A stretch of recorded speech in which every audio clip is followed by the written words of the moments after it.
involved with campus, Congress to campus. We can start with Representative Skaggs and go to Representative Hartzler on this one. Very good. David Skaggs, I was in Congress from 1986 to 98, representing an area sort of the suburbs northwest of Denver, Colorado. Served on the Appropriations Committee and the Intelligence Committee. And after leaving Congress, got involved with the Former Members Association, which sponsors the program that brings us to Iowa State, Congress to Campus. Yes, I'm Vicki Hartzler, and I was a state representative in Missouri for 6 years. And before that, I was a teacher.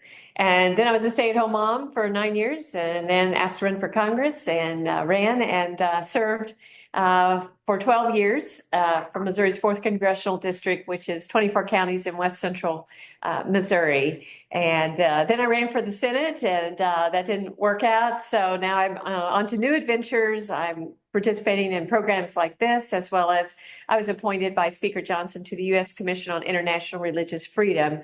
And so now I'm spending a lot of my time volunteering there to try to advance religious freedom around the world. That's wonderful. Thank you both so much.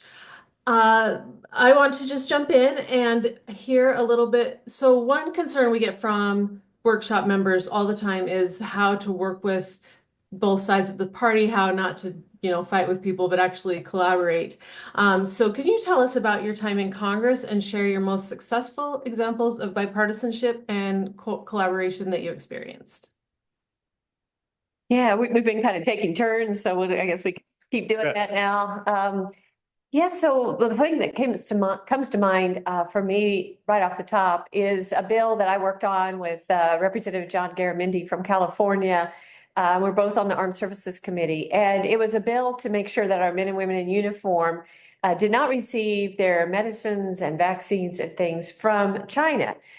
We had learned that 80 to 90% of the medicines, the vaccines, even the aspirin, ibuprofen, everything that our soldiers get either comes from China directly, or the pharmaceutical ingredients come from China. And we're looking at China as being our major adversary and saying, this is not a good idea. So we were advocating to bring that production back to our country and to make sure that they were safe. And so we worked on that and starting to get a lot of traction. And then COVID hit, and we learned how vulnerable we were as a nation to China, not just our military, but all of us, with everything being made in China, all the PPE and even the pill bottles and syringes and everything. So our legislation, some of it got rolled into the National Defense Authorization Act, and then the president did a Defense Production Act executive order as well to incentivize American pharmaceutical companies and things. So we were able to not get completely everything we wanted, but several provisions in there by working together, because that was a nonpartisan issue certainly we all could agree on. So if I may, I want to tell what may be an apocryphal story that I encountered early in my time in Congress. And it goes back to when Lyndon Johnson, later to become president, was a new member of the House from Texas. Sam Rayburn was the Speaker of the House from Texas. And one day, Lyndon Johnson got up on the floor and really tore into a Republican with whom he disagreed about some issue or other, but went right up to the edge of appropriate rhetoric for the House floor and the House rules. He was called down to what was called the Board of Education room, a place where Speaker Rayburn had a full liquor cabinet, and was counseled by the Speaker, tall Lyndon Johnson, short, stocky Sam Rayburn. And so the story goes, Rayburn put his hand on Johnson's shoulder and said, "Now, Lyndon, you were awful hard on our Republican colleague this morning on the floor. You need to realize that our Republican friends are just occasional adversaries. The enemy is the Senate." That's good. Which is maybe an apocryphal story, but it makes the rounds if you're you didn't hear that one before. No, but I like it. Now you can use it. Okay. Anyway, you realize very quickly that if you want to get anything done, even if you're in the majority, it's better to do it with friends on the other side of the aisle. My best example of that, I guess, is As a lawyer and someone concerned about the Constitution, I approached Jim Leach, a wonderful senior member of Congress from Iowa, whom I'd gotten to know and be friends with and knew that he cared about the institution. And we put together something that we styled as the Constitutional Forum, which was an effort to sort of bring in constitutional experts to spend some time over lunch every month or so with our colleagues, most of whom had not been to law school, nor had they spent a lot of time worrying about constitutional issues. So, we had a session on war powers and a session on separation of powers and a session on the First Amendment and so on, so that as these issues came before us, we had a little bit more grounding in how we might apply constitutional thinking to statutory development.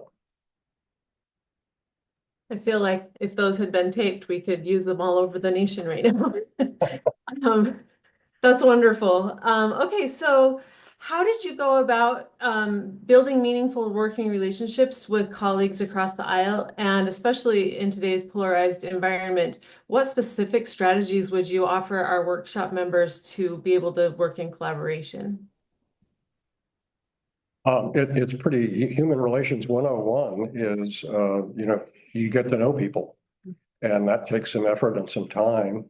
But everybody that's serving in the House or the Senate gone through an exhaustive and expensive, typically, process to get there. They think it's important work. And so you've got a huge common base of experience and concerns to work from. And you just need to take time to go over to the other side of the hearing room or the other side of the House chamber and say, hey, I heard your remarks the other day on CNN or whatever it might be. And here's why I think you've got some good ideas. Yeah, there's several opportunities to get to know other members, and certainly in committee hearings, that's where you get to have a smaller group and you can visit before and after the hearings, but really the place where I learned to develop friendships most was on congressional delegation trips. And previously to going to Congress, I had a negative connotation about them, thinking, no, they're just junkets and stuff like that.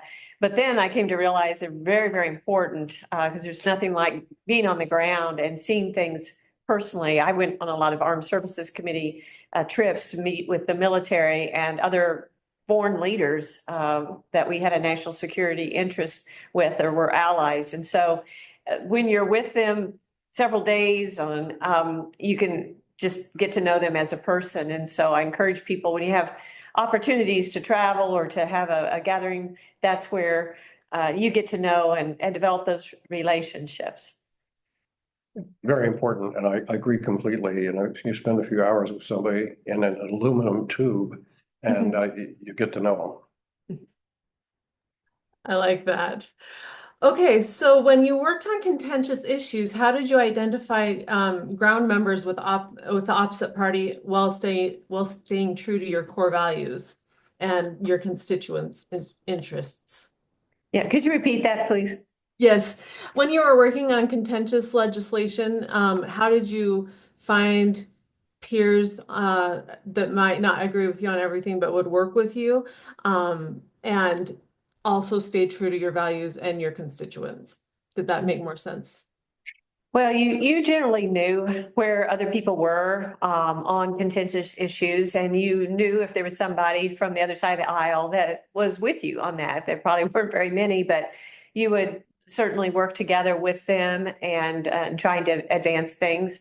But I'll say overall, the goal, this is going to sound bad, but the goal is not to develop bipartisanship. The goal is to get things done and to represent your districts. So you don't need bipartisanship really to pass things if you have the majority, but it's better to have it. Bipartisanship is a means to getting things done, because you may be in the minority next time, and hopefully you develop some friendships. But so anyway, I tried to develop relationships, but mainly I was focused on trying to pass legislation, work, and look for opportunities where you can agree with things. Never burn bridges. I've learned that the person that you may be on opposite sides of an issue on one bill, the next one that comes through, you may be on the same side, fighting for it. It's just it's dependent on the issue. And so you can't get so emotionally involved in one issue that you yell at somebody or you whatever, because that's just, it's not right. They're representing their district. They have just as much to say in things as you do. So we respect each other. I never argued with somebody about how they voted. You're just like, okay, we disagree on that, but then the next time we'll probably agree on it and we'll work together the next time. No, I think your question sort of presumes that there is a structured way to do what you were getting at. And in fact, it's, at least in my experience, intuitive. You're immersed in this place hours a day with people that you may not have been introduced to, but you've heard them speak on the floor, you've heard them speak in committee, or they have a reputation you're aware of. So you sort of pick up this intelligence about colleagues in bits and pieces and without much intentionality.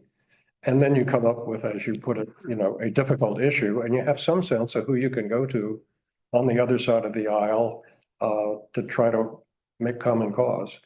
I might quibble a little bit with Vicki. I think there is value in bipartisanship as not an overriding objective, but in part because the country wants it. That's what we're hearing more and more of.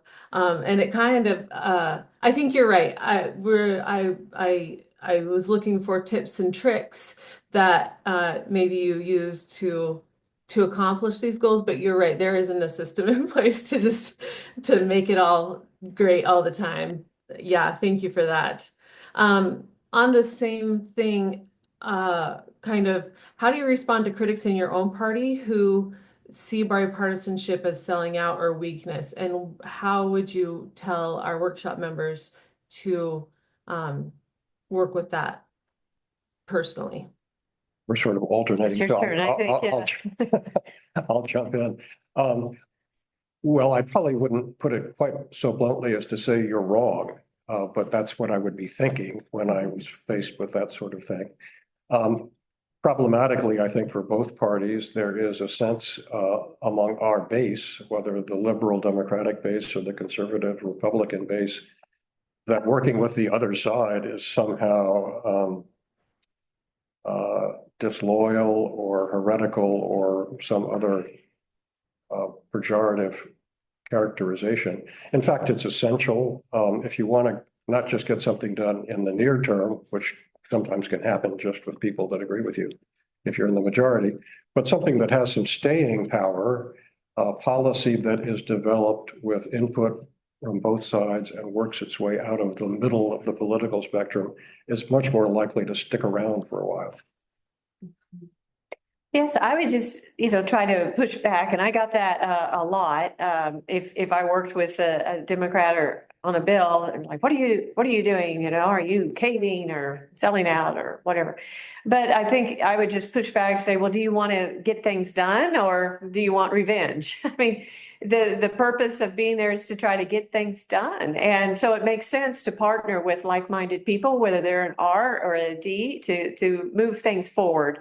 And I think most people could see the benefit of trying to bring as many people as possible on board for whatever you're doing. And it's not helpful, like I said, to burn bridges or to criticize the other side too much. Like I said, they're representing their district, and there's always another election a couple of years down the road, and maybe somebody else will be elected from that district. But right now, they've been elected, and so you just kind of deal with the hand that you're dealt and try to make the best of it, but try to get things done. Like Sam Rayburn said, the Republicans are an occasional adversary, but the Senate is the enemy. And I was looking at a Ronald Reagan quote the other day I thought was good. It said, if somebody agrees with you 80% of the time, they're 80% a friend, not 20% traitor. And sometimes I think we focus on the times we disagree and look at that bad person, but 80%, we should be focusing on the 80% of the time when we do agree. And let the public know that too. We've been discussing that with students here this week and how the public gets a skewed view of the reality of Congress because they tend to just cover the hearings where people are yelling or the most contentious issues when probably 80-90% of the bills we pass are bipartisan. And you just don't hear about that. You hear about the small number where there are, very strong feelings and things. So we just need to let people know more about the 80% things we're doing. I think that is key. So many jobs are actually pretty boring, but the hard and difficult parts sometimes get highlighted. You're totally right about Yeah, that. think of being sentenced to sit in on congressional hearings. Yeah. Um, in that, so this is a workshop of people who are hoping to run for office, and I got to hear from both of you earlier this week, but I would love if you would share some ideas about running for office, how you built bridges, how you built teams, and what advice you would just give to people on every level of government if they wanted to run. Yeah. Well, I'm just excited that each one of you is interested in this topic. We need good people to run. And I realized that when I was a young person, I was told about some people at the state house who were not doing good things. And when I was later asked to run, my first reaction was, no way, it's dirty business. I'm picturing these people. And then I came to think before I agreed to run that if good people don't run, that's all you're going to be stuck with. And so throughout time, we've had many good people willing to sacrifice or to put their name on the line. And so I admire and appreciate each one of you at this stage.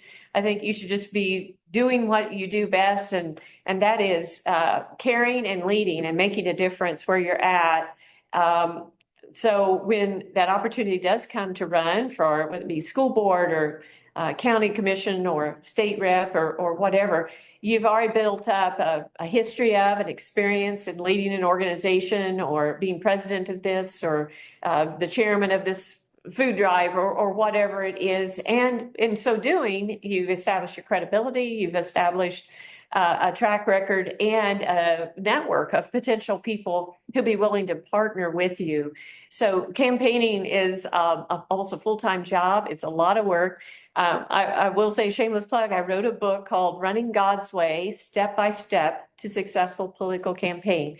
And in there, I included a lot of the practical how-tos of raising money and how to give a speech and how to do a parade and how to do a debate. And in the back, I have a timeline of with a checklist, what you should be doing at each stage, building up to the election, from getting your picture and getting a press release written. But you're going to need to get a team, and you'll have to have lots of volunteers doing different things. But you just talk to people and ask them, say, I'm interested in running. Would you help me? But you ask them for a specific thing at some point too. Give them a job, just not generic. Say, would you be the sign chairman for your precinct? I have 30 signs. Could you find homes for them? Or if I give you a list, would you put them out? And then, I'd even have directions on, when to take them back up and what to do with the sign. People are a lot more willing to agree to volunteer if they're given specifics. Here's what's expected of you. Here's the time frame and things. So you get the volunteers that way, and you raise money. Anyway, I go into a lot more detail. I'm happy to answer any further questions on it. But it's a lot of work, but it's also very rewarding. And I ended up loving it because I love people and going door to door. I got a big chapter on that, but when you meet people, it was very positive for the most part. And I think David had the same experience. Plus, you get a real feel for your district. It's amazing how much you could tell about a person walking up to their door. I became a real student of that. I could tell you almost the age of the person before they opened the door and things. If they had children or not, if they had pets or not, the bumper stickers on the back of their car said if they were a union or not. If yeah, this may sound disrespectful, but if they had the glued fake grass turf on their front porch, they were probably over 80. And it really happened that way. So anyway, it's fun. You kind of get to know them, but then you visit with them and you hear what they're concerned about. So it's a wonderful experience, not only get elected, but you could hit the ground running once you're elected because you really have heard the heart of your district. You know what they're upset about, you know what they like, and you're ready to cast their vote for them. With that fake grass, it's hard to get to the grassroots, which is what we all are Yeah. trying to do. So I don't disagree with anything that Vicky has put out on this. I would only, a couple of observations, more abstract maybe.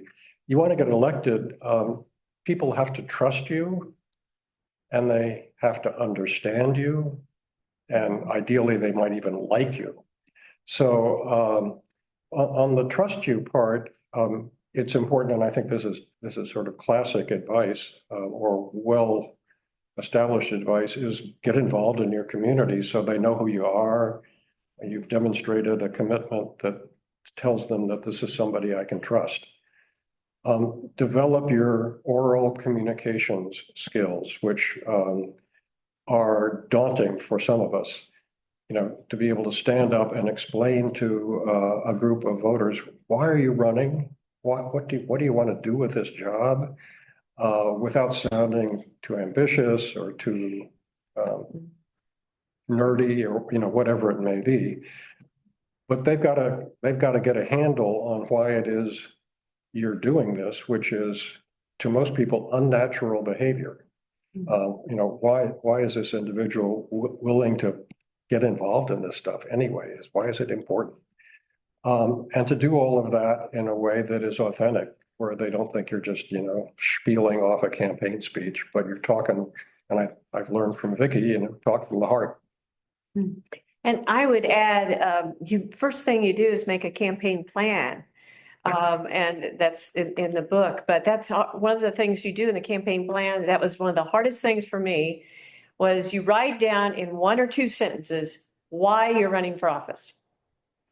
I went to a campaign school after I filed running, because I knew nothing about campaigning. And the state party had a campaign school. And so I went and they challenged for that. And I had a 2.5-hour drive back home. And I struggled to try to, in a succinct way, be able to articulate that. But I came up with something, and then that's what you use. In my case, which was 1994 when I first ran, but I'm Vicky Hartson, I'm running because I think ordinary people who've been living with the laws should get involved, who have morals and values. And I want to take that life experience and make things better. Yeah, something to that effect. I think I said it a little different, but you know. I wanted to pick up on the campaign plan thing. I had the good luck of being a campaign manager for the person I worked for in Congress as a staffer. Had to learn again, sort of on the run, how to put together a campaign plan, but did that for a congressional race in '76. So when I ran for the state legislature in 1980, piece of cake. well, I put together this elaborate campaign plan, you know, everything itemized, date specific, you know, just like you're describing you did. And the National Democratic Party sent out sort of consultants to those of us who were presumably ignorant about how to do this, but needed to get advice from the pros if we're going to win this seat for the Democrats in Colorado. And so this fellow whom I had known briefly when I was a staffer came in, and we were at a restaurant in Boulder, and he looked through the campaign plan, flipped through, you know, fundraising, field, you know, all of the pieces. And he said, David, with a campaign plan like this, we could take over a small Latin American country. So I knew I must have gotten it about right. Yeah. Well, a lot of people skip that stage because you're just ready to hit the ground running. You're excited. You want to start running to this chili dinner and then do that. You want to start going door to door. But until, you know, it's helpful to lay it out really. So you're acting strategically and using your resources, both time and money, in the best way possible, because they're usually limited, but you can be targeted. You know, where do you go door to door, et cetera. So it's good. And you both did this before Google. So the training was even Yeah, there was less resources to tell you how to do it, which I appreciate. Um, I had some other questions listed, but earlier today, as people were talking, the idea of campaign finance, which we'll talk about in March a lot more, but you did tell a story on Wednesday about not calling it donations, but calling it something else. Can you guys just talk a little bit about your experience with fundraising and how you even ask people for money? Yeah, so I'm glad you asked that because everybody, I'll say the least fun part of campaigning and serving. Nobody really enjoys fundraising, but it is necessary. And I struggled with that at first and got to a point where I felt a lot more comfortable with it. The first thing is I used to ask people for a donation, and actually my husband said, when you ask people for a donation, you sound like you're asking for a charity. And Vicky, you're not a charity and you don't want people to donate to you. And that's the thing about that. It's right. It's like you're asking people to contribute or to invest in the cause, because none of the money that I was asking people for was going to me personally. I was actually making sacrifices to run. Believe it or not, I'd worked my way up being a teacher to make $32,000 a year, and I felt like I was finally making a pretty good salary. And then our state reps at that time made 24,000. So I was actually sacrificing 8,000 a year for the cause to do that. And so I feel like people want to partner with me to invest in what we were trying to do. And so I laid out certain things I wanted to do in Missouri or felt like, and they agreed. So ask people to invest in the cause. One idea that we had back then, the largest donation was $100 at the time that you could contribute. That's changed, but I had talked to another representative who gave me the idea. He had a 100 Club. And he made a list of people that he thought could give him $100. And he would go out and visit with them during the day, and he would set a goal, and he would not go home until he'd raised that many. I wasn't that religious on that, but I did write down a list of people and approach them and said, would you be a member of my 100 Club? After I told him what I wanted to do and invest and partner with me. And I was able to get a small group anyway, and then other people, you have chili dinners and other things where people are paying, $25 a person. I will say, because I could talk a long time about this, but I will say I've been surprised sometimes though about who will contribute. Some people that I assumed would contribute in the 100 Club, maybe I'd known them a long time and I knew they had financial resources. They said no, or maybe they end up giving a $25 check. On the other hand, I had some people, like in my church, who I never thought of putting on a list, and maybe they didn't have the biggest house or finances, but they walked up to me and gave me $100 check and said, Vicky, we believe in you, want to give you a check. So sometimes you can't identify that. That's why you ask everybody and you make it known as you talk about your campaign. This is how much money we need. And, we really would appreciate you investing and becoming part of this effort or this movement, this mission. And you might be surprised sometimes of who will step up and feel led to come alongside you in this effort. I wish I'd had Vicky as a campaign consultant when I was running, because I think I asked for donations and at Well, you did all right our with it. So it's contributions. the end of the world. Modesty is an early casualty of getting involved in politics. If you don't believe in yourself and are able to express why you do believe in yourself, you're not going to get very far. That said, it was always hard for me to ask. Yeah. And so I would often start a telephone call asking for contribution by saying, I'm sorry that this business is so expensive, but I hope you agree with what I have been doing in office or what I want to do in office. And in order to get there, sad to say, we've got to buy television time. And that's really expensive. And I'm sorry that money is such an important factor in a successful campaign, but it is. And so, at least for me, that was an easier way of sort of working my way into what we call the ask. Mhm. And my staff would say, so did you make the ask? And most of the time I finally did, but it was, it was not easy for me. No, well, and I think people recognize that if you say what it's for, too, people know that TV ads cost a lot and your humble attitude, I think people appreciate that. So if they like you or they agree with what you're doing, I think they're gonna think it makes sense and they should come alongside and help. Thank you. I also liked the story about the partner who wouldn't go out on the date unless you had made the phone calls you were supposed to make. Do you want to say something about that? Oh, no, when I was running for Congress the first time, I was also dating the wonderful woman who later became my wife, and she understood. I don't think she was dating me because she wanted to marry a member of Congress. She was smarter than that. But she did understand if we were going to be successful, I needed to get the campaign funds raised. And so there were a couple of occasions anywhere in which I had to make goal with fundraising before I could go have dinner with Laura. We got married on January 3rd of 1987, and I was sworn in as a new member of Congress on January 6th of 1987. Asked her to marry me a couple of days after I got elected to Congress. She had to think about that, given the disrepute sometimes that members of Congress were, but I'm kidding. It all worked out. 38.5 years now. Oh, that's great. I think that's just a fun story because it takes a whole family to run for office generally. Okay, for our participants, now is a good time to start putting questions in the chat.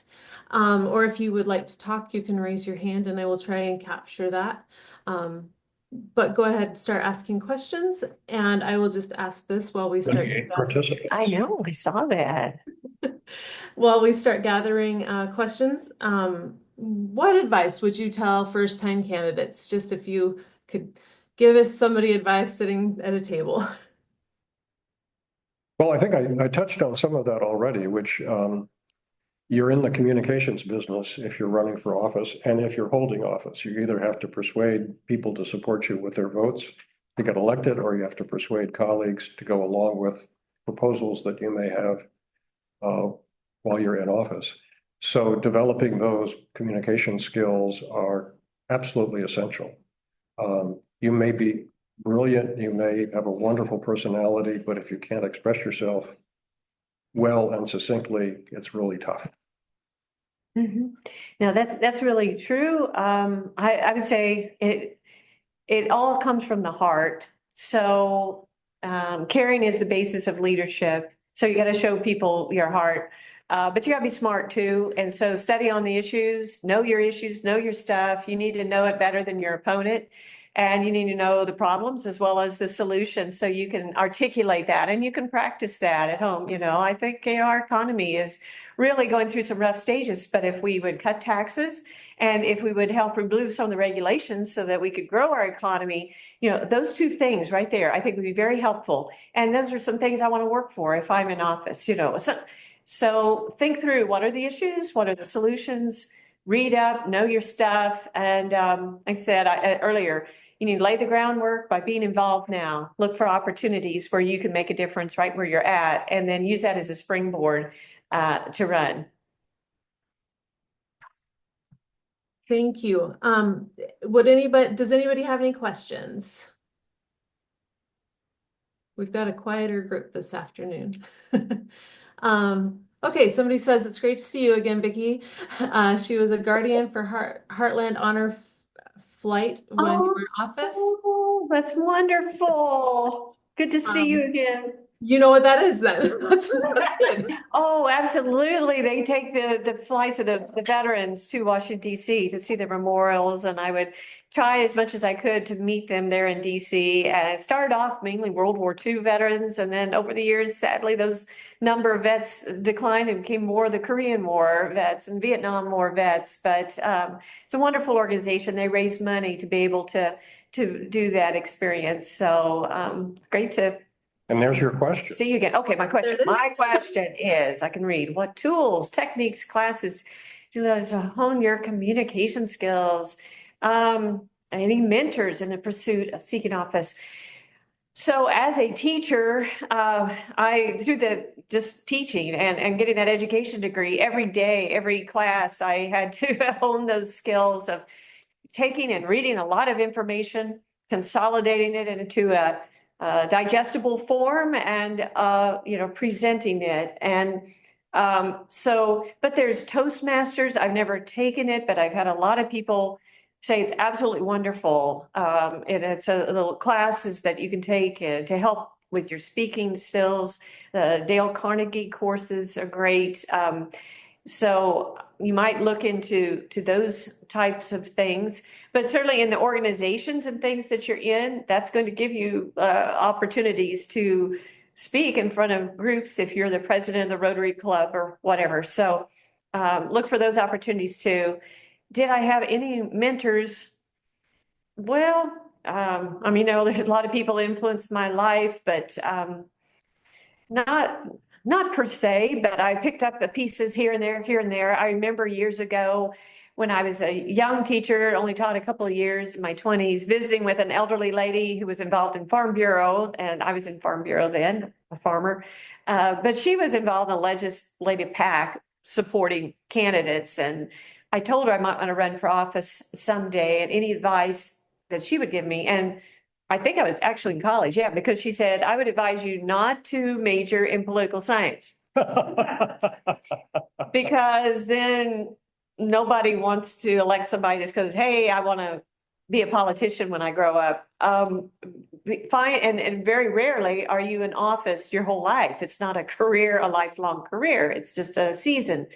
So major in something that you would like to do for a career, for a job, before or after you serve in office, and then run on those strengths, become an expert in one or two areas, and then run on that.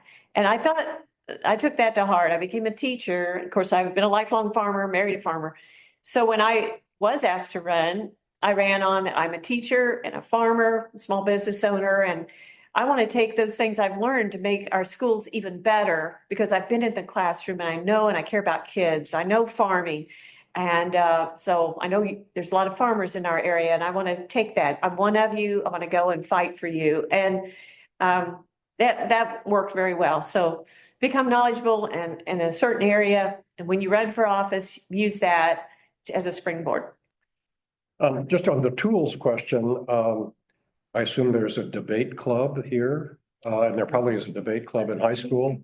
Students, so they can be people out there. Okay, well, anyway, any opportunity that you have to stand up and state your views or ask a question, I mean, it's, there are lots of different places where that can happen and be your training ground. On the mentorship, I was very fortunate that I got asked to be the chief of staff for a newly elected member of Congress on whose campaign I had worked very hard in 1973-74.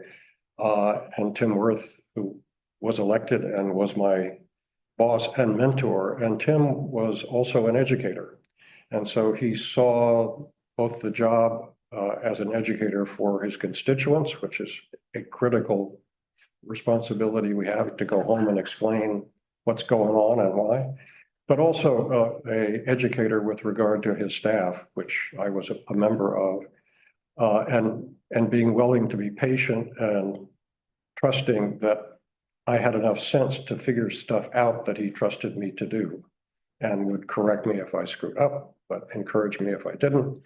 And so that's how I ended up being his campaign manager in 1976 and sort of learning the ropes and developing that campaign plan that could have taken over a small Latin American country. That's great. There was a question about running for office if you prefer to stay independent. Could you speak to that a little bit? Yeah, that's I'm not sure exactly what underlies that question. I think for the foreseeable future, we're going to be a two-party political system. And with rare exceptions, and there are some independents that serve in the Congress and the Senate. But if you're looking for a pathway to public office, it probably ought to be with one or the other political party, which isn't to say that either of them is either pristine nor has all of the answers or the right positions on the issues. But they are an organization that is in the business of winning elections if the party is doing its job. And if you want to hold office, you need to win an election. So it's a compromised situation by definition. I didn't agree with everything my party believed in or said it believed in when I ran more nor now. But, most of the time I feel more comfortable with the positions that the Democratic Party holds. I think he would probably express a similar view about the Republican Party. It's not an area of faith and doctrine. It's an area of pragmatic convenience. That's helpful. Yeah. Yeah, I don't have anything to add. I think that's a great answer for that. I know there's several questions. We're running out of time, so I Yeah. won't go there. So you talked about running TV ads. Now they're streaming and internet. Do you think TV ads are still pertinent in today's political environment? That's a very good question. It is shifting a lot. So I ran for US Senate, just a couple of years ago in 2022, and we had this, debate, and we did invest a lot more in streaming services and in social media. And that's one positive thing. It can save money, running Facebook ads and these other type of ads, which especially the younger voters are getting their news and being influenced through that. So it might actually help reduce the cost, the amount of money that you'd have to run. I had 5 media markets in my district, and so that's very expensive for TV ads. So that's hopefully a good sign. You just have to talk to your media specialists because they know, they do the polling, what percentage of voters still get their information from TV versus cable versus whatever. Typically, your older voters still have TV. And the older voters are the ones that have the highest percentage of actually voting. So you can't yet ignore TV ads, but over time, I think that is going to shift. Okay. agree. Go ahead. So Okay. I agree with what Vicki said. Okay, perfect. Look at this bipartisanship. I love it. We are out of time, but I just want to, if you can chime in on this one question, how did you go about expanding the expertise of your team? The expertise of our team, meaning our Mhm. staff. Yes. Well, as I like to say, and I hope accurately, being in Congress and being a congressional staffer gives you open access to expertise wherever you need to find it. And the reality is that issues on all kinds of different things come up before Congress or the state legislature for that matter, and you need to get educated. So it's a wonderful opportunity to tap into resources that might otherwise not return your phone calls. And I think as long as you encourage your team to be a little bit courageous in calling up people that they may not otherwise have thought that they could call, but you call up and say, hey, I'm a legislative assistant for Congresswoman Hutzler, and we've got a problem coming up that she would like to know more about. Can you come in and talk to us? And they'll be there. Okay. And if I could just ask a question, I'm Lynn Campbell. Hi there. I did run for office unsuccessfully this last year in Iowa. And it was baptism by fire, literally. And I decided very late. I was recruited to run here in the Des Moines area. But I'm really interested in thinking about your team that you have at the state level. And because you don't have as big a team as you do at the national level. So I'm just wondering about your clerk, even your campaign manager. Not all campaign managers, there's not funding for every campaign manager in Iowa or every campaign to have a paid campaign manager. Sure. Yeah. And so just thinking about that. Yeah. So first of all, 2 questions. So choosing the staff, that was all new to me. We had 1 secretary. And so I just got resumes from individuals and visited with them and asked about their experience. And, so I had 3 different, during my 6 years as a state rep, ended up having 3 different assistants. And so that's kind of how we hired there. And it very vital that role. I'm very thankful for that. Some state legislators, you don't get any help, but she would help answer the questions or phone calls and anyway, do lots of things there. As far as, no, I didn't have a campaign manager till I ran for Congress. You know, I just organized it myself. I had a friend at first that helped me put together my first campaign plan just as a volunteer because he had heard that you have a thing called the campaign plan. I didn't know that. And so I'm very thankful for Dave for putting out a thing. And then that's basically all he did. He was very busy in his work, but that was a gift he gave me that we could build on in future campaigns. But yeah, I just pretty much, of course, I'm a former teacher, but I'm an organized person, but I took that and ran with it and I kind of ran my own campaigns as state rep. And then it was a whole new world when I ran for Congress and had to hire somebody. And that's a whole nother world. Yeah, because it costs money and it's a whole different thing. I did run on the Democratic ticket, but I will be taking a look at your book because I really like, Yeah. I don't Good. necessarily that way. So thank I you. I'm a think- big, Great. Hopefully it'll pick up some tips in there that would be helpful. Yeah. I have no relevant experience with which to answer your questions because when I ran for the state legislature, it was an entirely volunteer campaign operation, including the campaign manager. And when I was elected in the minority in the Colorado House, we had no staff. oh, really? Wow. Okay. Well, The thank you. The majority had the staff. Are you serious? So they had secretaries and you didn't? Well, I shouldn't, we had for the entire Democratic caucus in the state of Colorado House in 1981, 82, a typing pool of 2 people that could at least do letters for us. Hopefully they type fast. Yeah. That's crazy. The minority leader had a personal assistant and we had one policy person for the caucus. And, yeah. Well, I just want to say thank you. We very much appreciate having you here today and have safe trips home.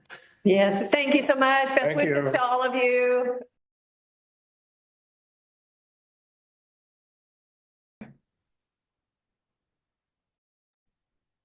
Yes, so I get to go first. I'm Becky Bissell. I am currently the Adams County Auditor, and I have been since 2013. Previously, before that, I did run for Ag Extension Council, but when I became auditor, I decided that that might be a little bit much for me to keep up with, that and all of my children. So I have ran for 4 times now and continue to serve in that capacity for the last 12 years now.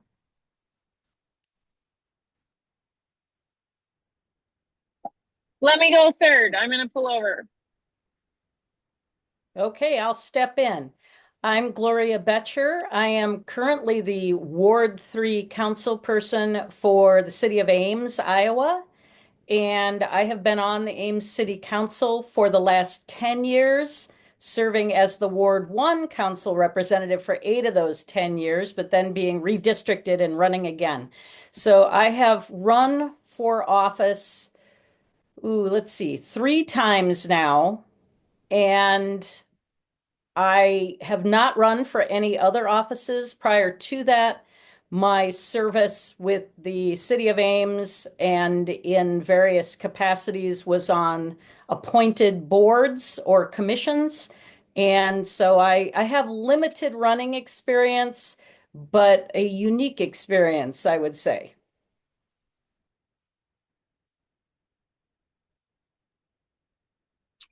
Okay, and I'm Kara Warmy, and I am currently serving in the Iowa Senate, and this is my first term there. So I won a primary and general election this past year. Prior to that, I ran for Story County Supervisor and was not successful.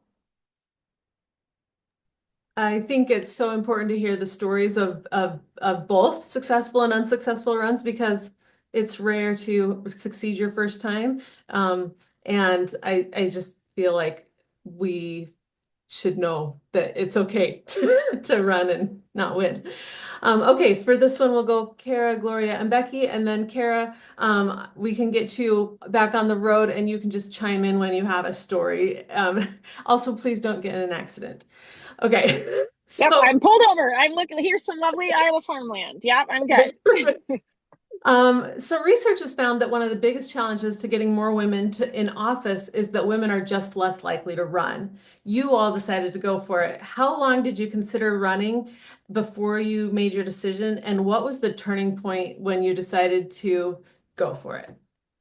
Yeah, thanks for the question. My background is not political science. I think I did in college a congressional internship with my US congressman. So I had, been a little bit exposed to political atmosphere and grew up in a military household, paid a lot of attention to national level politics, but then went off to be an engineer and work in the private sector and never would have thought I would run for office.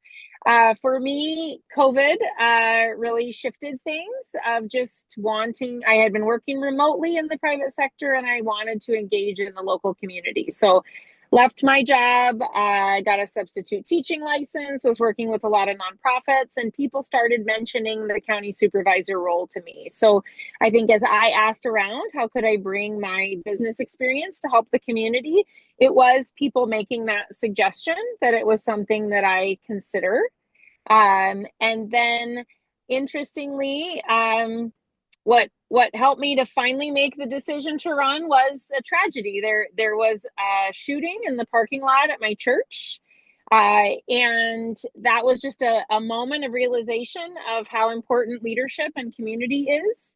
And it kind of pushed me to say, life is short and you never know. And if you feel like you can help serve your community and make it better, then it's worth throwing your name in the ring and giving it a try.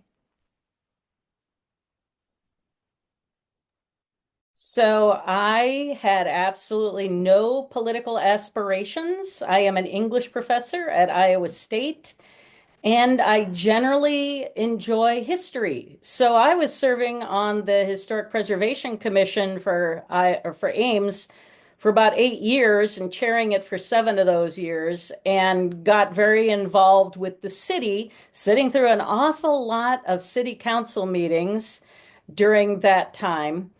And I was also very active with my neighborhood association here in the South Campus area neighborhood, which has a lot of small conflicts between students and residents and different lifestyles, that sort of thing.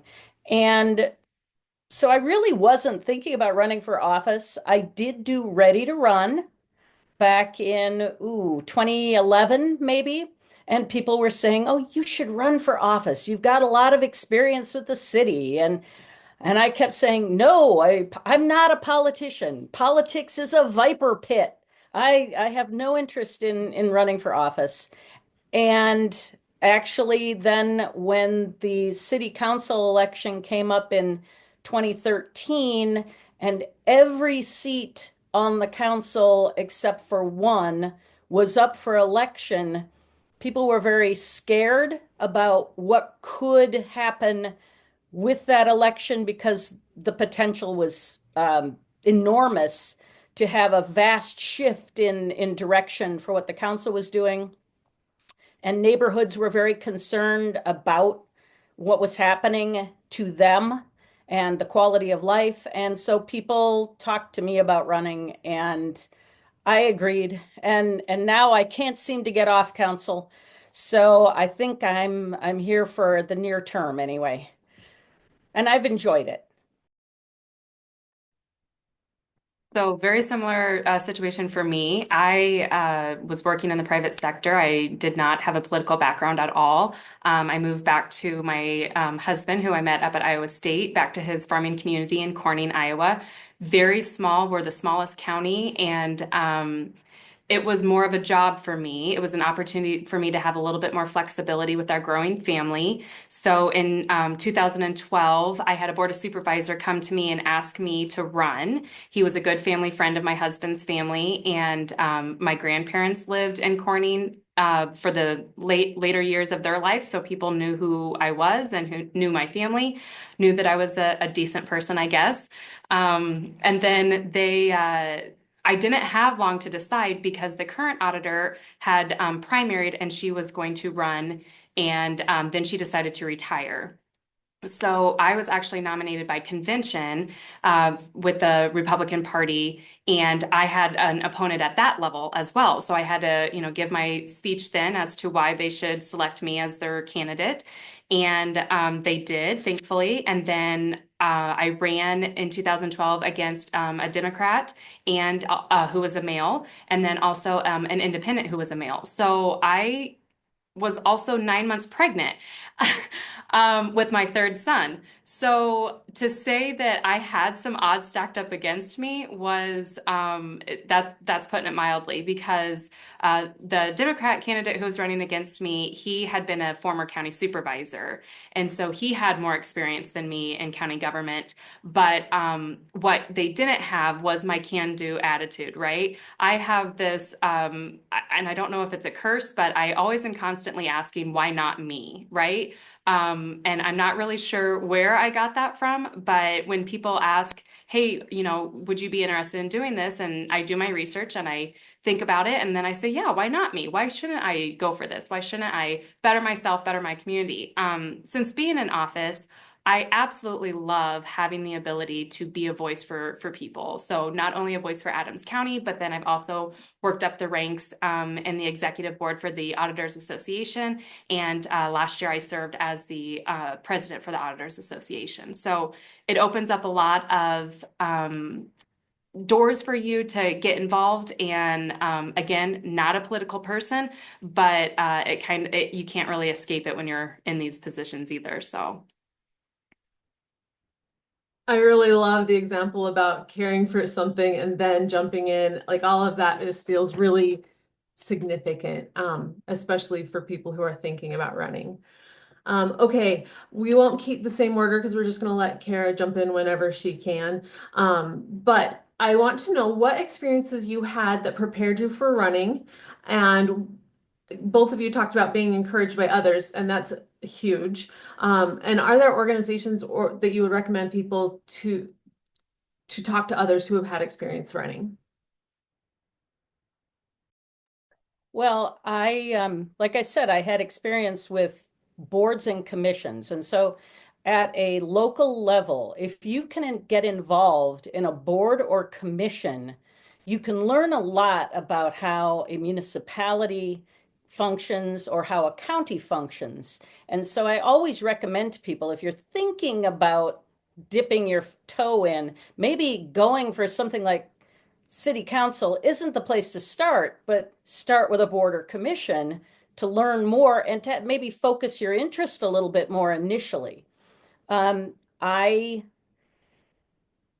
I love the idea of community. I'm a community person. And so when those neighborhood associations came to me and said, there's a Chamber of Commerce representative who's running and he doesn't understand our neighborhoods, will you run? I hesitated because again, politics, not a politician. But I knew that I had something to offer because I had also been involved in neighborhood association activities and knew the dynamics of that part of the community. And I was not willing to demonize a Chamber of Commerce candidate by any means, but I thought, if I can add some level of a sense of confidence so that I'm a trusted individual that my constituents will contact, that's a positive thing. If someone's elected and the constituents do not trust that person, there is not going to be the kind of two-way communication that's necessary for government to work successfully. And so I saw my opportunity as something that allowed me to provide that two-way communication outlet as a trusted voice for neighborhoods. Yeah, and I would also say to get involved, not only with commissions, but other organizations that you're passionate about as well. Get to know your legislators, that your local ones, and then, if they have legislative coffees, go get involved in those and see what are the issues of your area, because people will go to those and they will share their what their concerns are, and then you can get a sense as to what that community needs and what they want. The more involved you can get, the more contacts you're going to have, the more people that you're going to be able to network with, and all of that helps significantly when you're trying to run for any position. It's knowing people, knowing the issues, and then being that trusted source, like Gloria said. Listen to it, and you don't have to pretend that you know everything. It's hey, that is a really good concern. Let me look into that, and then I'll get back to you, and then follow through. That's where that trust comes back in, where you say, I don't know everything, but I'll look into it, and then you do. Yeah, I would echo what the other women have said in getting involved in the community. And I would especially lean into that nonprofit piece, volunteering and engaging with those nonprofits in your community that interest you. Having served at local food pantries, volunteered at the thrift shop, been at domestic violence shelters, whatever there might be in your community, it helps really understand what the needs are. You work alongside other volunteers. You get to know a broader group in your community. I have found the Chamber of Commerce, I know Gloria's experience maybe was different, but for me, to be a great resource where they have a lot of morning coffees, evening happy hours, chances to tour businesses, chances to interact with small business owners in your community. In my case, in my primary election for state office, my opponent was a man who had a lot of political experience, who had been working as a staffer at the Capitol for a number of years, but had therefore not been living in the district for many years, and was, coming back trying to run for an open seat. And so the fact that I was known in my county and had been a scout leader and an active volunteer and had a lot of people who knew me personally, in a primary, it can be difficult to differentiate yourself. On the main issues, we were pretty well aligned, maybe hitting the same talking points. And so then just having people personally know me, know my family, my extended family, and having seen me be active in the community for years, I think went a long way in building that trust that others have mentioned. Carrie Ann, I see that we had a question that was posed in chat. I don't know whether we should be addressing those or whether you are addressing those. You're muted. It's the end of my day, I can tell. They asked what boards and commissions you would recommend and how do you get selected? I think that that's a really good question, both at the county and city level. So would you guys mind addressing that? I can address the city level, and that is, at least with the city of Ames, we have about maybe 8 or 10 different boards or commissions, and those are described on the city website, so you know what you're getting into, you know how many meetings per month, you know the general topics, you can see the agendas for the meetings, minutes for the meetings, so you can look at those and self-select. I knew I was interested in historic preservation. I'm a preservation consultant. I had something to offer because I had interned as a preservation research assistant back in graduate school. So I selected the Preservation Commission and I put in an application. And in Ames, the mayor then reads all those applications and tries to create boards and commissions that represent a variety of perspectives and a variety of backgrounds. Some boards and commissions actually require that you have a particular background. For example, if you are on the, I can't think what it's called, but it's the Assessment Appeals Board for our property taxes, we have to have people with certain credentials. So we have to have a licensed realtor on that board or commission. So maybe you have the expertise that's necessary. I would check your city's website to see how those boards and commissions are described and advertised, and there will probably be an application process along with those descriptions. Yeah, and very similar thing for the county. So it would really vary depending on each county, whether it's posted on their website. But we have like a bond or a board and commission book that we have, dispersed throughout the courthouse. So if somebody is interested in serving in that capacity, then we have a form or an application that they can fill out. A lot of our boards and commissions are annually appointed, and that's done by the Board of Supervisors. So typically around here, if you are interested in it, you're going to get it, and you're going to remain appointed until you either die or you find somebody else to fill your spot. So. But again, I think that's very important to get involved in those, and those are great areas to start. Yeah, we don't have life terms in Ames for boards and commissions. They are term limited. I think most are now 3 years. And I'd just like to clarify for Kara, I am on the Ames Regional Economic Alliance Board right now and have been on previously. I love what the Alliance does for our community. So I'm not awesome. So maybe that was just, yeah, perfect. Good. And I would recommend that people find out what their chamber is doing for them because they make a great partner. That's a really good suggestion. And I have worked on research on boards and commissions before, and yeah, the difference between city size and county size and how they recruit volunteers is quite different. And how much they can get out of people is quite different. So I love that you pointed that out. So we'll go back to the questions, but participants, please keep putting your questions in. I'm way more interested in hearing your thoughts than my own. So let's talk about, so campaigning takes time and energy and emotional energy. What did you do to preserve your own personal life and family and friendships in order to move forward? And it looks like Kara can chime in here real quick. Sure. So, for me, I involved my friends and family a ton in the campaigning process. And it still is a big sacrifice to be trying to balance work and family and campaign.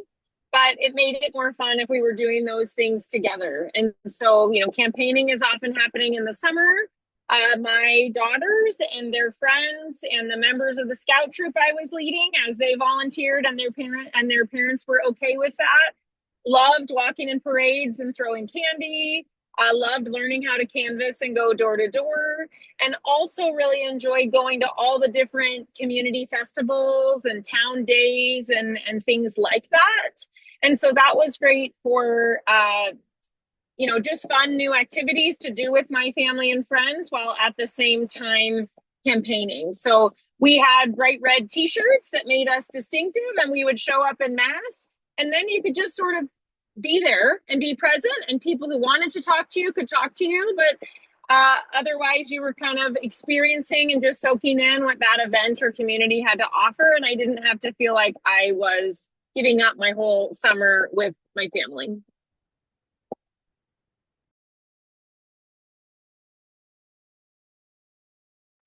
I guess I could jump in here. Like I said, my experience is not typical. First of all, I love the fact that Becky and Kara have families.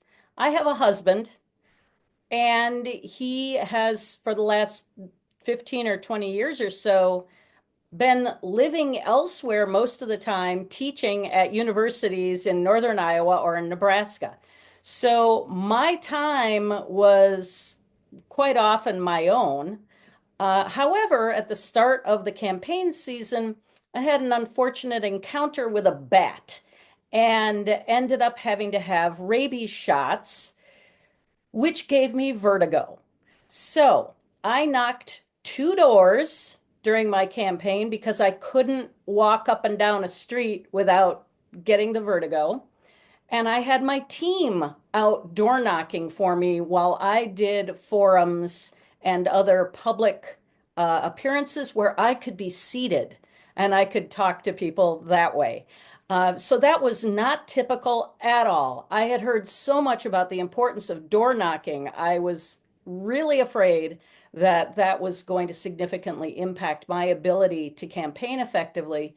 And I know I'm jumping the gun on a question, but the importance of my team in getting my materials and my message out to the community was important and beyond belief.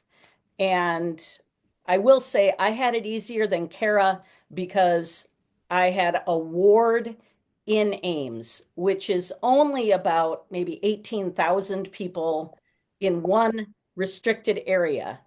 And it's not the entire community of 67,000 that I had to campaign for, or a congressional district that I had to campaign for, thankfully. So I was out there as much as I could be. So I love that you say 18,000 because I'm, an entire county and that's 3,704 people. So you still campaigned to more than what I did, and mine's in a larger geographical area. But mine was kind of similar, where it was friends and family who went and door knocked with me. I had not a disability, but a hindrance of being 9 months pregnant, when I was campaigning. So I could walk up and down the streets, but it was a lot of my family. My in-laws were super supporters, and we had created a flyer that had, the highlights of what I wanted to accomplish. And really, it was just that I'm here, ready to learn, and I want to work on behalf of you. Those were my two big key points in that. I did a couple public forums where, people were able to ask questions. Again, I was kind of a long shot on that because I did not have the government background like the gentleman who had served on the Board of Supervisors.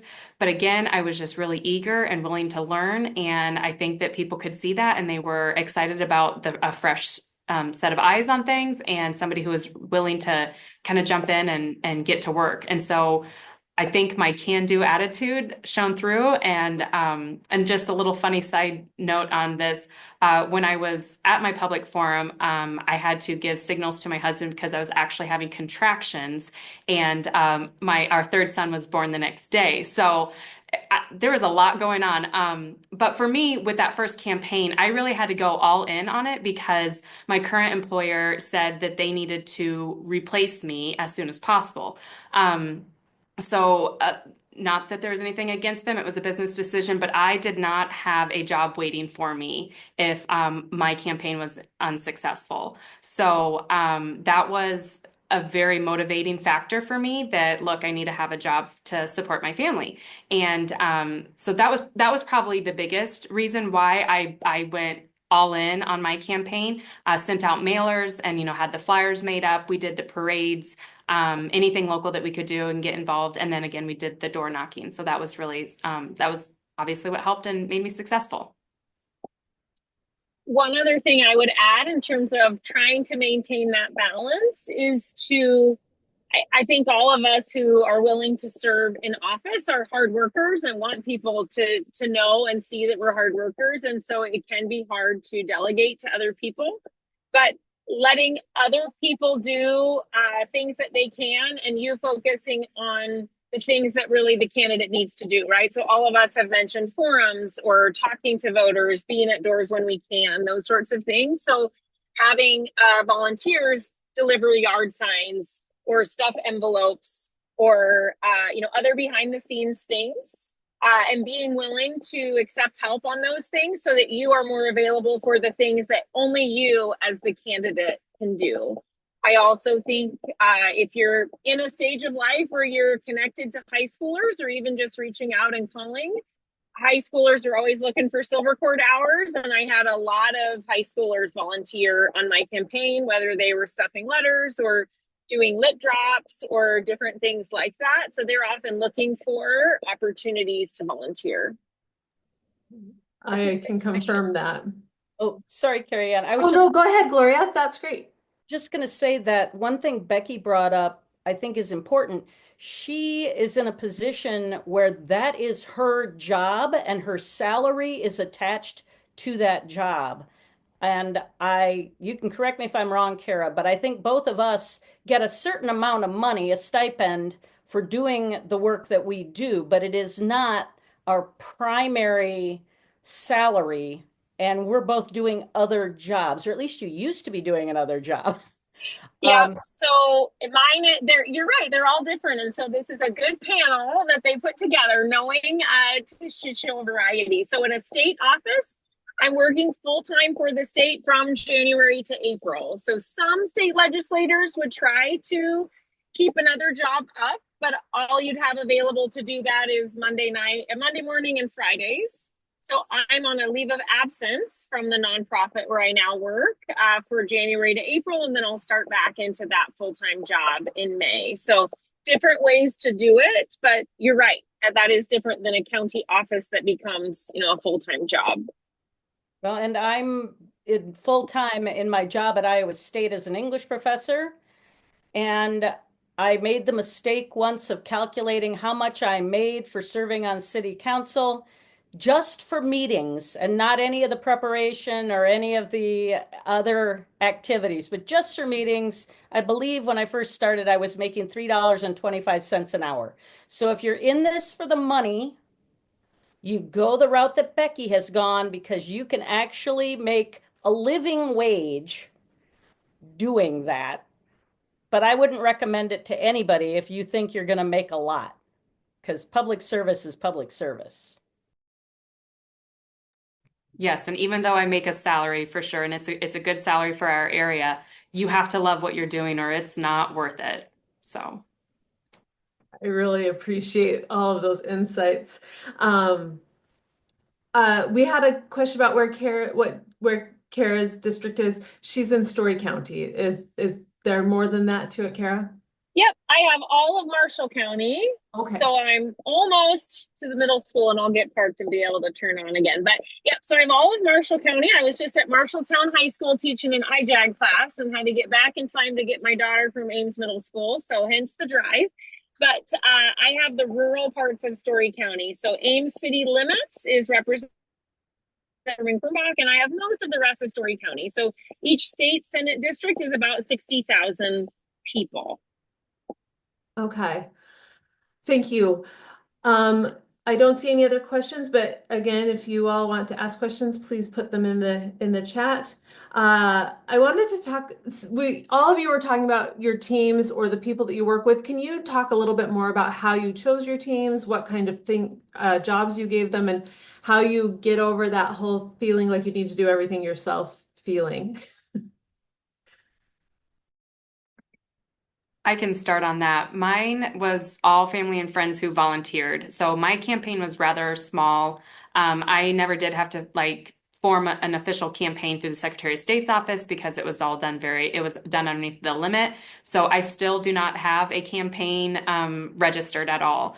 If I were to run for higher office, then obviously I would need to do that. And I don't take in enough donations or anything like that. It was just all out of my pocket, but again, stayed underneath that threshold. So my campaigning is quite a bit different than probably most of people's, but I keep saying because I haven't been in the paper for doing a terrible job, I keep getting reelected, and that's been my campaign strategy for all these correlating elections. So that's a great strategy. I highly recommend staying out of the paper for negative reasons. I had no clue what I needed to do to set up a team. Once I was convinced to run, a sitting city council member and some former city council members who thought I would be a good neighborhood representative took me under their wing. They set me up with a campaign chair who I had never met before. They set me up with a treasurer for my campaign. Again, a woman I had never met before. We are since good friends after that first election, but I had no clue. And I did have some people working with me who were connected to the League of Women Voters and who had lists of people who were politically active. And one of the folks who was working on my team was a kind of government wonk who wanted to crunch the numbers in Ames and see who was voting and who wasn't. And so he was doing that just because that's what he does. It's of entertainment value to him. And he was helping me to see where investing my time might pay off better, especially since I was limited in my ability to campaign as I would have liked to. And then there were a lot of neighborhood people who volunteered with me, neighborhoods across Ward 1, which is what I was representing at the time.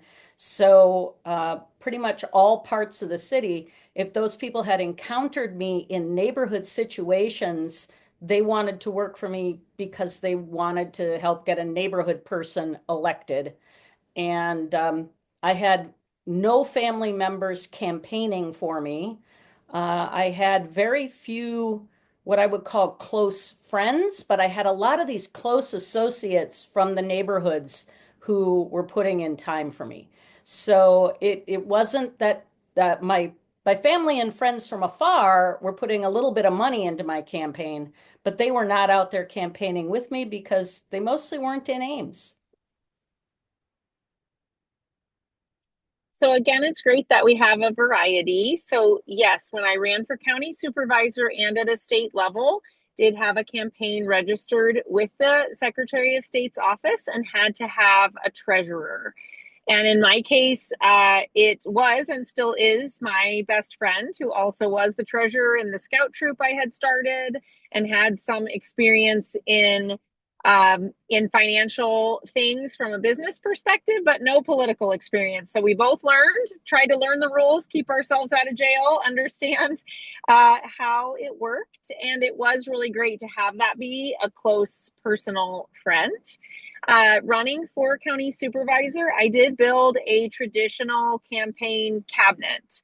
Most were personal friends, but some from, I tried to have draw a broad section. So a city council member, a past county supervisor, a school board member, and then some different business owners in the community, and had kind of a symbolic campaign chair and so sometimes you have a campaign chair just to have a name that will draw some respect and trust from some more people in the community, even if maybe that person isn't up for doing a lot of day-to-day legwork. But that was a person involved in ag business who had been involved with political science at Iowa State. And so he brought some good political perspective for me. So then we would have had a few campaign cabinet meetings where we could work through, I could bounce off of them ideas on campaign strategy and talking points and what to emphasize in the campaign. Learned so much from that first campaign that was not successful. And then had all those contacts and ideas to bring into the next one. Running for state office, then the Senate Majority Leader's office was available then to ask questions, to get recommended vendors, to give me input in the strategy of what I was doing. And then I did use a campaign company who were involved in making my direct mail pieces or boosting social media posts or that sort of thing. So there are a number of companies like that. My day-to-day team then was kind of that set of volunteers, having a few people who were on the large signs, people on small signs, people on parades and door knocking and those sorts of things. So kind of a mix of professionals and friends and local volunteers. And it is, as we've been discussing, just that different scale of the size of office that you're, running for. For state legislature, I knocked on probably more than 20,000 doors. Did a lot of phone calls when it was still winter, and so the scale of a Senate district, and plenty of my peers in the Senate have a much wider geographic footprint. I have an area that's decently well concentrated compared to some. But still spent a lot of time. I happen to live on the western edge of the district, being close to Ames. And so, a lot of time on Highway 30 to Marshalltown and back. just making sure to be really present in the community that I was offering to represent. I think it's worth noticing that both Becky and Kara are in partisan offices. I'm in a nonpartisan office, and I am registered as party of no party. So I don't have a political party that can help me with my campaign, even if I were registered, because municipalities and municipal offices are nonpartisan, at least in Iowa. And so Ames, we try to remain nonpartisan in our decision making on the council. We like to say your pothole should not be political. So we want to help people get things done that make their lives better. That's really helpful. We have had a couple of questions today about how you can get involved politically if you don't want to, if you want to remain independent. So if any of you would be willing to speak to that, I think that people would appreciate that. I would say to go back to getting involved with organizations, because they don't necessarily have a political tie. They might have something that they're very passionate about, and if you get in on that and you start going up to the legislator, or going up to the Capitol to talk to legislators about what your passion is, you're going to learn a lot doing that. I learned so much in the last couple of years going up to the Capitol and, advocating on behalf of county auditors, and not only with like election laws, but with tax bill laws and things of that nature. So you get involved in that. So that doesn't have to necessarily come from your job that you're currently doing, but there's lots of organizations that go up there. We have a local one that's called the Adams County Ambassadors. And so they go around to different organizations like Rotary, to the Board of Supervisors, to our local economic development, to the cities, and they ask, hey, what's the problem? What's the concerns of Adams County? And then they actually have a day at the Hill where they go up and they represent Adams County in a completely different light. So you have, there's different groups all over out there. You just have to do some research and find what interests you.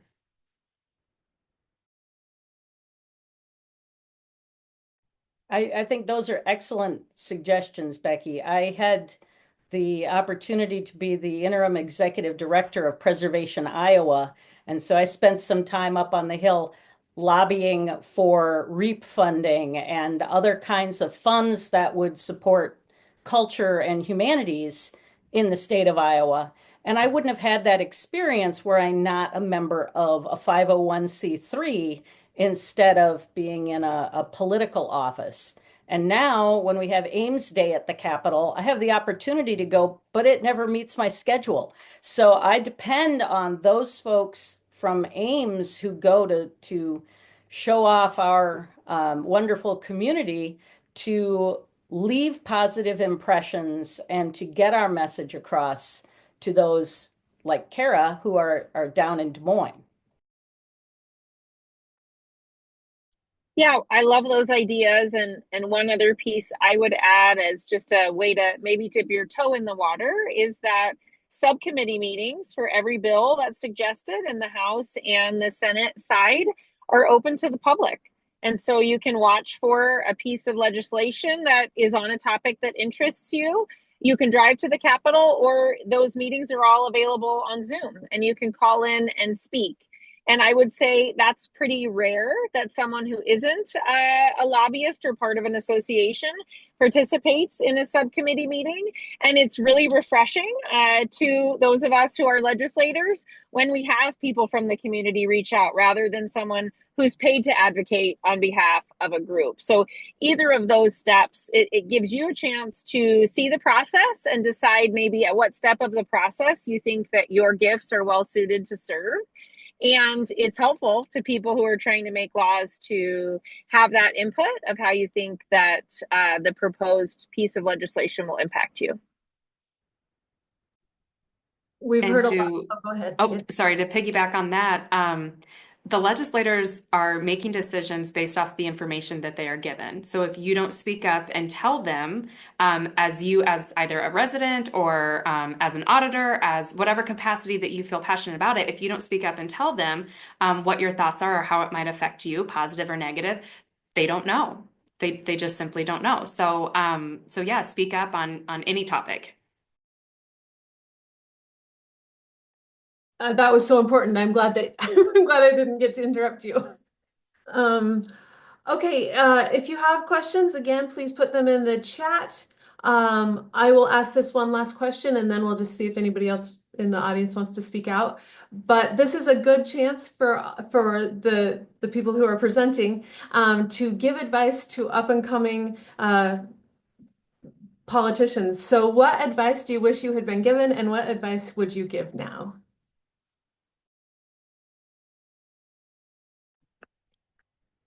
I'll start. Jump in. Just jump in head first. Make sure that you have support. And, my spouse has been an amazing support for me. And without him encouraging me, my can-do attitude might be a little dimmer. But I love that. I sit there and think, well, why not me? And that's along every aspect of my career so far. And I think that is what you need to tell yourself is why not me? If there's change that you want to see in any level of politics or any level of any organization, if there's change that you want to see, you need to be the one who goes and does it because it's not going to happen unless somebody cares and unless somebody knows what they need to be doing or how they can help, and it needs to be you. That's all I have.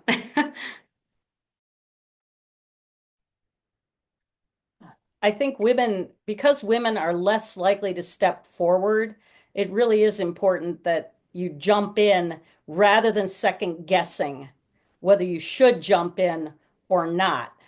But and I also agree having that support is important. I don't know that I don't think there was any advice I wanted that I didn't get. People gave me advice from all sides. So I think mostly the key is listening to the trusted voices who know what they're talking about and also doing Ready to Run. This was a tremendous help in connecting me with people who know what they're doing. And it gave me new ways of thinking about things like campaign finance and what I would need to do if I were going to run. So do some investigation, do Ready to Run. You're already doing it if you're here. And find out more rather than just looking at the job title and saying, wow, I'd really like to be a city council member. Know what it is and then commit to it. And if you're really interested in it, you will have a good experience whether you win or lose because you're doing what you want to do.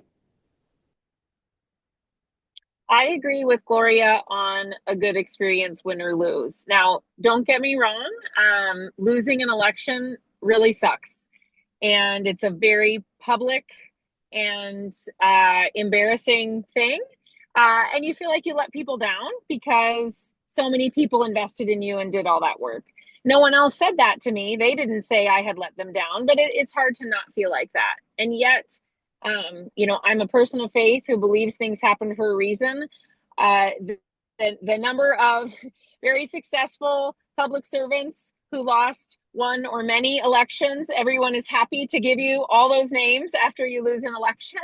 And as much as you're doing all the things to get prepared, there's just nothing like actually doing it. And so having already done it before, that's what prepared me for a state level election when that opportunity arose that I had no idea. My seats just happened to open after I had run for county supervisor, and all of a sudden my House member and my senator both retired. And then my name was kind of on people's radar and I had to go and learn what that was. So I do think that having that experience under your belt, even if you're asked to run for a seat that's kind of unwinnable, if it's a partisan race and the numbers just aren't there, the experience of going through it, one of the things I loved about campaigning, and I love even about being in office, is educating people on the process. People know a lot about federal level offices, but they don't necessarily know what a city councilwoman or an auditor or a state legislator even do. And so just being able to educate people on those down ballot positions, answering questions of what a county supervisor or what a state senator does. And now with my weekly newsletters, being able to tell people, hey, this is what a funnel is. And this is what, these different steps towards our state laws, and why all these things you hear about on the front page of the paper, 90+% of them never become laws. And that's a good thing, right? And that's the process at play. So those things I really enjoyed. In terms of advice, I would make sure that you're surrounding yourself or seeking out opportunities to interact with people with diverse viewpoints and different opinions, because you're going to have to be able to understand both sides of every issue. And if you're only in that echo chamber and only hearing one side, it can really catch you off guard. And so making that a pattern of your life, if you're interested in public service, that you find those opportunities to interact with people that you're going to disagree with, and having some of those personal relationships that allows you to have empathy in working with people that you don't agree with.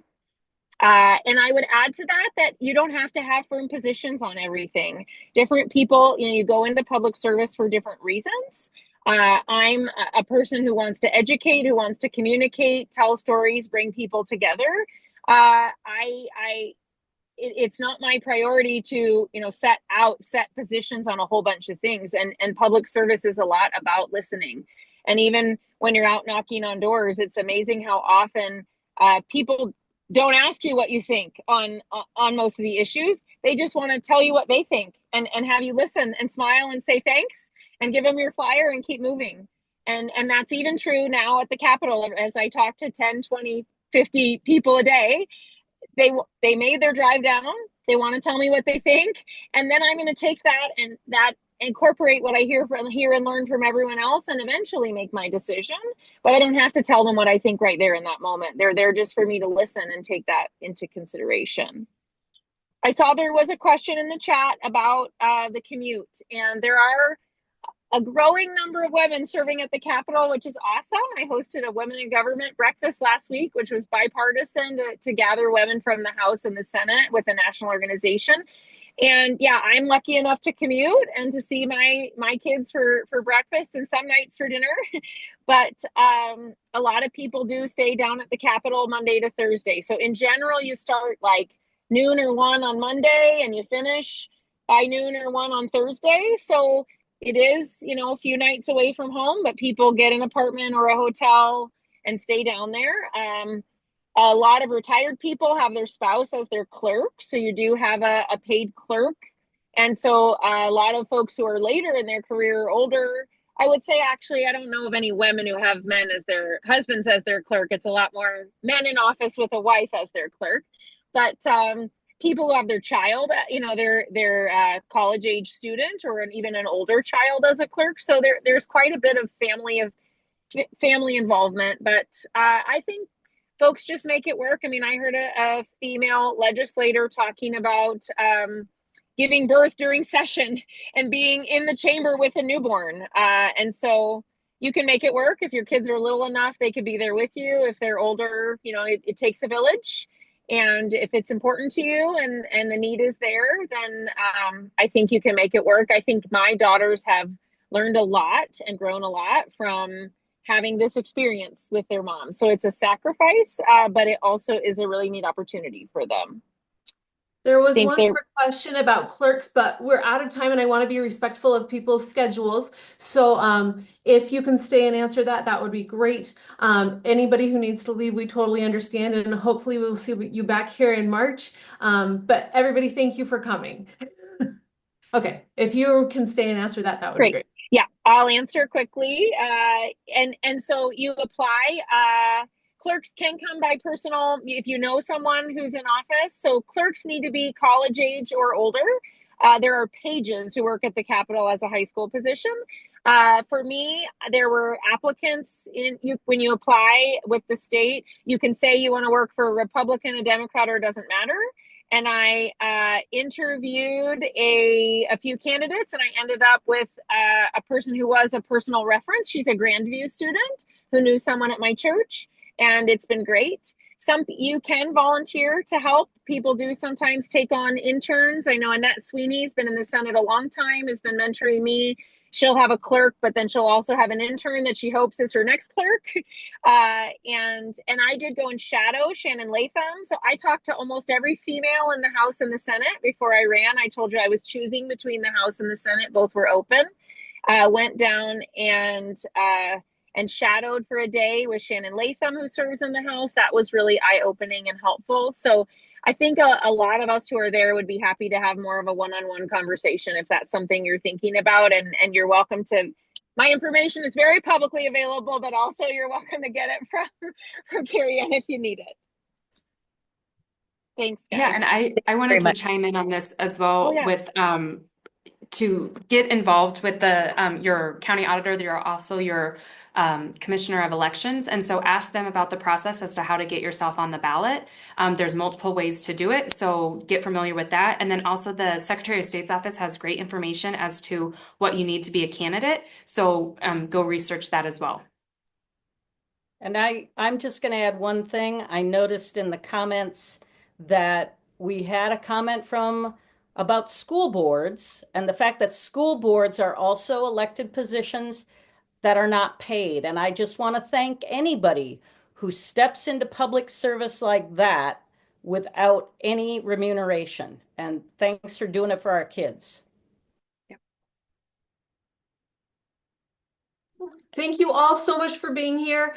This was as lovely as I expected it to be, and I hope you all have a lovely evening. Thank you so much. Thank you.